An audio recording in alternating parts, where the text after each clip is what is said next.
I'm a husband, full-time, and a father to two beautiful girls, Michaela and Ariella. We met in Ohio, in Pennsylvania. There was a conference, and he was leading in worship. Then, in 2008, he asked me. For me, I had stopped officially dating when I was 33. I had reached a point where I had said I had kissed every frog. I had been there, done that, and I had said, you know what, the man had better shuka and come now, all right? But I'm not going to date anymore. I'm going to court. Courting meaning courting a committed relationship. So we started planning for the wedding. We came up with a budget. You know, when you're coming back from the States, people assume you've come with baskets of dollars. You've returned after 13 years. You had better have, and we basically did not have the resources to foot that. Of course, we had just a whirlwind courtship. And so here we are. We called together a few friends and family and told them this is what we want. We just want a very ordinary wedding. And let me tell you, we were floored. Our friends in the US came together and did put together something for us. Parents took up a portion and said, I'll buy the dress, I'll buy the cake. And different people took up different portions of the budget. And let me tell you, we had a budget that was less than 400,000. And we were able to have our dream wedding. Our first year of marriage was very interesting is that we had different temperaments. I'm a sanguine and a choleric.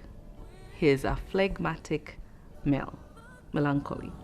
And so for me, having been single for a very, very long time and having been used to having my things my way, and being very independent as a woman, it was the first year is trying to get us to fit into each other's mold.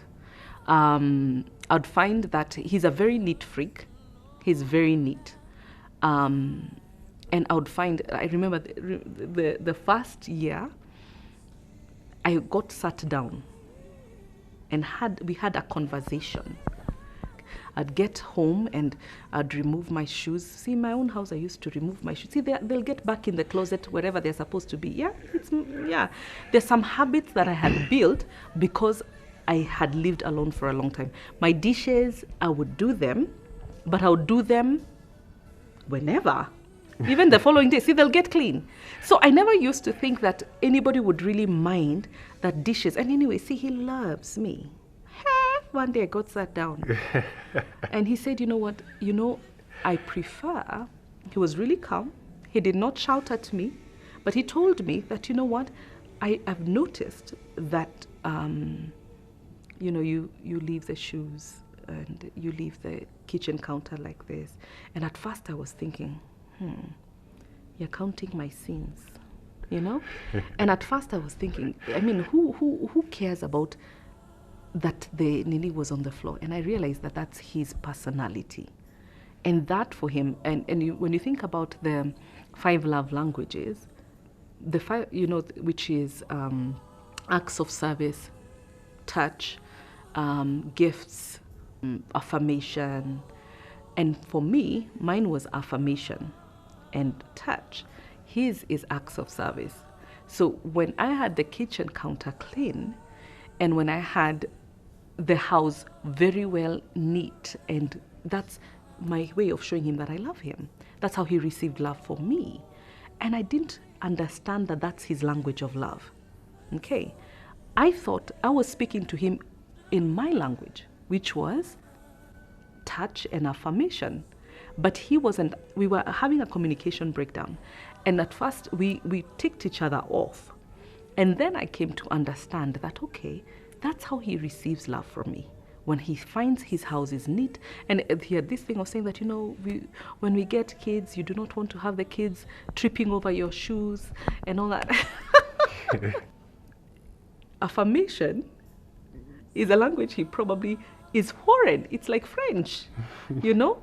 He thinks when he does this, you know, works for me. But we've had to learn. In the first year is when we had to now lay the foundation of understanding each other's personalities, understanding how to communicate to each other. One of the biggest challenges that really hit us was financial challenges. Oh my goodness. I mean, it was terrible. It was hard. It was very, very hard as a couple.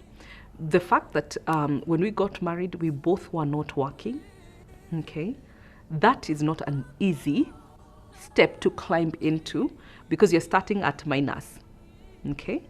And so for you now to be able to build it up again, where you can get an income. For 1.5 years, I got the job 4 months after our marriage. I got a job where I was earning a paycheck. Dawn did not get a job until a year and a half later. Mm-hmm. Yeah. And it was very difficult for our marriage because we have only one income and it's coming from me. Okay? And how you deal with that as a couple and how we were able to communicate that to each other and also communicate it to our families, how we dealt with each other even in front of our families, that can be a huge challenge. We had to scale down as far as our expenses are concerned because we had to really be focused. You know, where are we going? You know, we had to move into a side of town that would actually fit the kind of budget that we had, you know. And remember, we had just relocated. So we had been used to a certain kind of lifestyle when we were abroad that now we had to scale down and really be realistic about where we're coming from. That's the thing that I can say drew us together. Of course, it was difficult. Of course, it did not lead us to fight for the money. But we had to be wise about how we put our money together. So for me, I learned how to be a good steward. I used to be the kind of girl that would go and just splurge my whole entire paycheck because I could. And I learned now how to be a good steward. I learned how to actually submit. We actually decided before even we got married that we would put our paycheck, our money together into one account. And then he had full authority over the money. And so I would get my bus fare if I needed to go by bus from him, especially in that season where he's looking for a job. Every day he woke up and went looking for a job. He tried to do a side hustle here and there. It helped the relationship because I actually submitted that authority. Okay, I could have made the choice to say, you know, it's my money, my choice, but I felt that to help this relationship, even with the fact that he's not working at this time, let him lead where the money is concerned. Let him lead. You're in marriage. You're in marriage as a team. In marriage as a team, you're not there to fight each other. You might not agree, but whatever your spouse is doing is not to be against you. You should look at it as we are doing this thing together. So whatever I might do was not intentional to hurt you, but though it might not be what you're expecting, but you know, get into it knowing that we're in this thing as a team and go forward. Now, as a family, when we came together, we picked values from both families. Family. One thing we did is, like, for us, the Otieno, it was Christmas was at dad's and mom's, period, every time. So we thought, okay, for us, we're starting a new thing because we wouldn't say, okay, what if the Karuga family also meets on Christmas Day? So how will we? And they actually do. Yeah. So we decided for us, Christmas is for us. As a new family, this is our tradition. We are having Christmas as us. So now what we do is we give the parents either 26th or New Year's. Yeah. But Christmas is us. That's our tradition. So we cut out that part of Christmas Day being, unless we decide there's nothing we're doing and okay, we can join one of the families, then we do that. But otherwise, we have Christmas Day for us and the kids, and then 26th, the New Year's, we can do either of the parents. Yeah. Oh, last Christmas was really amazing. And I think that will be the tradition, yeah? Yeah. Yeah. We had put up a Christmas tree, our first Christmas tree. Now that we have children that understand Christmas, so we know that at this age, having been a teacher by profession for many years, children learn through symbols and learn through fairy tales and learn. So we were like, you know what, let's create a tradition for these children that helps them understand stories and have a tradition of understanding who God is and why he came. And so we put up a Christmas tree. We went looking for a Christmas tree. We put it up at night, and the children loved it in the morning. So, and we had gotten them some gifts, and we had put them under the Christmas tree. And when early morning, my daughter woke up, and she said, "Mommy, what's under the tree?" And I said, "I don't know. You go look." And she says, "There's something under the tree. A box." And we said, "It's yours." And she says, "Who gave it to me?" And I said, "You know what? Somebody very special came and brought you a Christmas gift for you, for Christmas." And so she started asking all these questions. She's really young. She doesn't understand. So we sat down and we told her stories, Bible stories. And we started now that tradition of telling a Bible story under the Christmas tree on Christmas morning.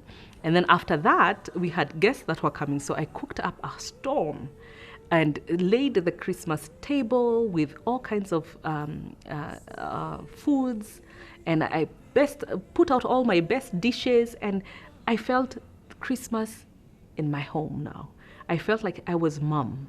What my mom used to do and brought up as a tradition, now it's in my house. Now people are coming to my house with my children, with my own, and they dressed up, they looked cute, the kids looked cute. We had fun with our friends. Yeah, creating our own traditions.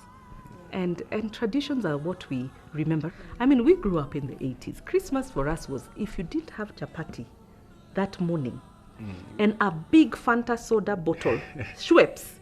If it's not Fanta, it was Schweppes. Remember Schweppes? If you didn't have that, you didn't have Christmas. And of course, there had to be a lamb to die, a goat. And that for us was Christmas. And then, of course, you had to wear a Sunday best. A Christmas dress. A Christmas dress. That, of course, was velvet, because velvet was what was the at the time. And so, I remember my parents, for us, my parents would hide boxes in the house, and my dad would put an envelope, and each of us would get money. And my name would be written on the envelope. And ever since I was and each would have money, and that money would be told, spend it on whatever you want. For me, I would think, you're getting 500 shillings and spend it on whatever you want. Let me tell you, you'll guard that envelope with all your life. Yeah, and I always looked forward to Christmas, because that's the only time you'll get a lot of money. To me, it was a lot, and buy whatever you want.